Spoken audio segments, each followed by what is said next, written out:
ഹരി ഓം.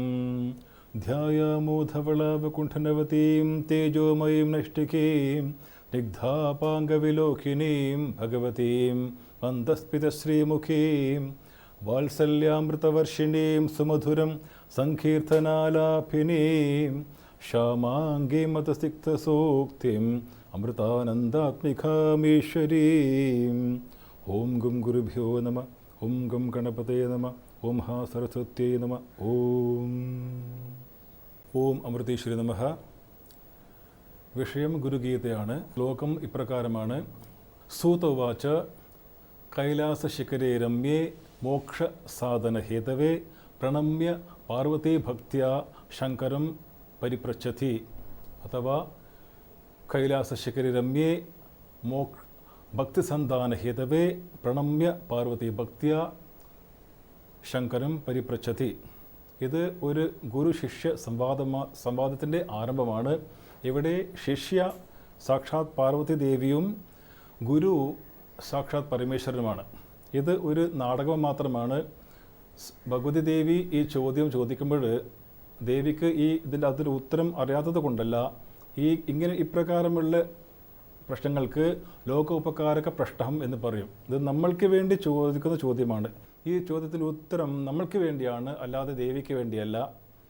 ഇവിടെ സൂത മഹർഷി പ്രകാരം പറഞ്ഞു: കൈലാസ ശിഖരേ രമ്യേ. ഈ സംവാദം നടക്കുന്ന ആ സ്ഥലമാണ് ഇവിടെ കാണിക്കുന്നത്. കൈലാസ ശിഖരേ രമ്യേ. കൈലാസ പർവ്വതത്തിൻ്റെ മുകളിലാണ്. കൈലാസ ശിഖരേ രമ്യേ, രമണീയമായ, പ്രകൃതി രമണീയമായ, വളരെ ഭംഗിയുള്ള ഒരു സ്ഥലമാണ് ഇവിടെ കാണിക്കുന്നത്. കൈലാസ ശിഖരേ രമ്യേ മോക്ഷ സാധനഹേതവേ.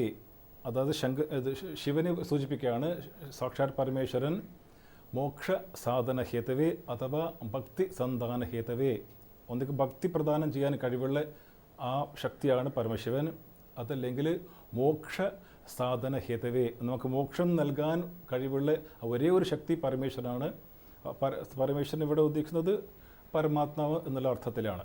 ആ ഭംഗിയുള്ള സ്ഥലത്ത് ഒരു ഉയർച്ച കാണിക്കുകയാണ്. ഇവിടെ കൈലാസ ശിഖരേ രമ്യേ. ഇത് ഏറ്റവും ഉയർന്നൊരു സ്ഥലത്താണ്. നമ്മൾ ഈ ഭൂലോകത്തിലെ ഏറ്റവും ഉയർന്ന സ്ഥലമാണ് കൈലാസം. കൈലാസ ശിഖരേ രമ്യേ മോക്ഷസാധന ഹേതവേ പ്രണമ്യ പാർവതി ഭക്തിയ. പാർവതി ദേവി വളരെ വിനയപൂർവ്വം പ്രണമിച്ചുകൊണ്ട്, പ്രണമ്യ പാർവതി ഭക്തിയ, പ്രണമം എന്ന് പറയുന്നത് അവിടെ വിനയം കാണിക്കുകയാണ്. എപ്രകാരം ഒരു ഗുരുവിനെ വിദ്യ എനിക്ക് വേണം എന്ന് കരുതിക്കൊണ്ട് ഗുരുവിനെ സമീപിക്കുമ്പോൾ ആ മനോഭാവം എങ്ങനെയായിരിക്കണം ഇവിടെ സൂചിപ്പിക്കുകയാണ്. പ്രണമ്യ പാർവതി ഭക്തിയ, വിനയപൂർവ്വം പ്രണമിച്ചുകൊണ്ട് ശങ്കരം പരിപൃച്ഛതി, ശങ്കരനോട് ഇപ്രകാരം ചോദിച്ചു. ഇവിടെ നമ്മുടെ പുരാണങ്ങളിലും നമ്മുടെ ശാസ്ത്രങ്ങളിലും ഇങ്ങനെ ഗുരു ശിഷ്യ സംവാദം കാണാറുണ്ട്.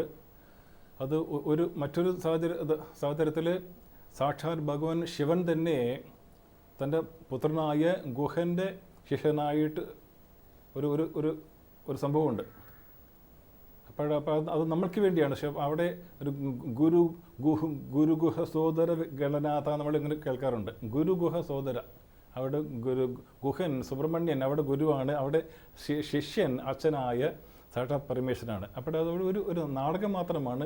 നമ്മൾക്ക് വേണ്ടി അച്ഛനും മകനും കൂടി ഒരു നാടകം അഭിനയിക്കുകയാണ്. അതുപോലെ ഇവിടെ പാർവതി ദേവിയാണ്, സാക്ഷാത് പരമേശ്വരിയാണ്. പാർവതി നമ്മൾക്ക് വേണ്ടി ഒരു ശിഷ്യഭാവം സ്വീകരിച്ചുകൊണ്ട് ശങ്കരനോട് ഇപ്രകാരം ചോദിക്കുകയാണ്. അപ്പോൾ ഇവിടെ നമുക്ക് സൂചിപ്പിക്കുന്നത് പ്രധാനമായിട്ട് നമ്മുടെ ഗുരുവിനെ, ആത്മജ്ഞാനത്തിന് വേണ്ടി നമ്മൾ ഗുരുവിനെ സമീപിക്കുമ്പോൾ നമ്മുടെ മനോഭാവം എങ്ങനെയായിരിക്കണം. നേരത്തെ പറഞ്ഞതുപോലെ നമ്മൾക്ക് ഏതൊരു വിദ്യ നേടണമെങ്കിലും അതിന് ക്വാളിഫിക്കേഷൻസ് ഉണ്ട്. നമുക്ക് BSc പഠിക്കണമെങ്കിൽ നമ്മൾ അത് സ്കൂൾ പാസ്സായിരിക്കണം, ഫസ്റ്റ് ക്ലാസ് കൂടി പാസ്സായിരിക്കണം. അതുപോലെ പോസ്റ്റ് ഗ്രാജുവേഷൻ പഠിക്കണമെങ്കിൽ ഗ്രാജുവേഷൻ പാസ്സായിരിക്കണം.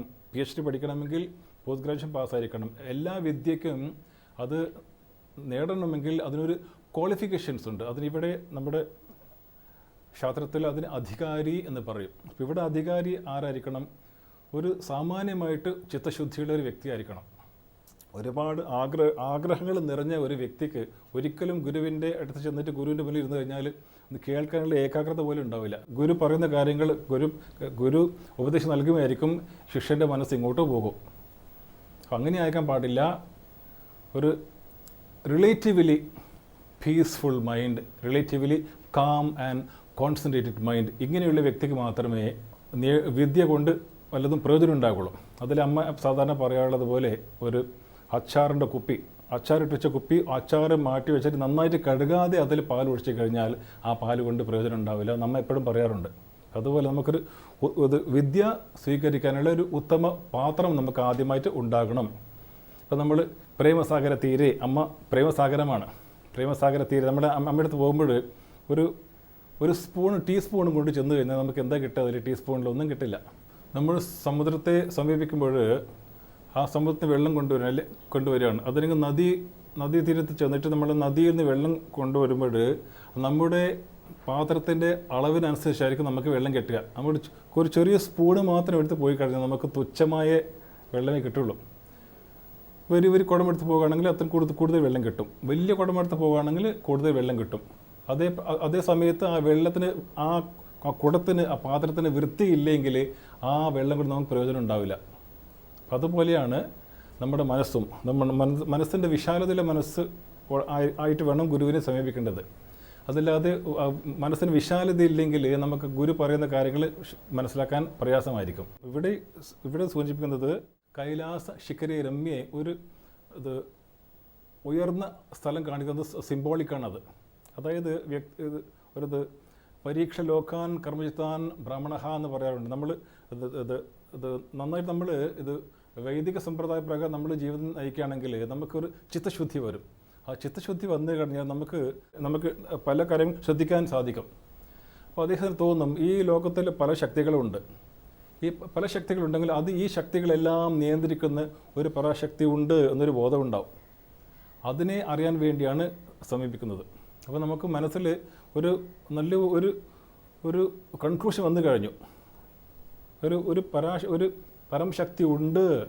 ഈ ലോകത്തിൽ പല ശക്തികളും കാണുമ്പോൾ അതിന് പിന്നിൽ ഒരു പരമശക്തി ഉണ്ട് എന്നുള്ള ആ ബോധത്തോടു കൂടിയാണ് ഗുരുവിനെ സമീപിച്ചിട്ട് ആ സംശയം തീർക്കാൻ വേണ്ടിയാണ്. അങ്ങനെ ഒരു ശക്തിയുണ്ടോ, ആ ശക്തി എന്താണ്, ആ ശക്തി എങ്ങനെ അറിയാൻ സാധിക്കും എന്നാണ്. ഗുരുഗീതയെക്കുറിച്ചുള്ള ചർച്ച നമ്മൾ വീണ്ടും വരുന്ന ദിവസങ്ങളിൽ കേൾക്കാം. ഓം അമൃതീശ്വര നമഃ.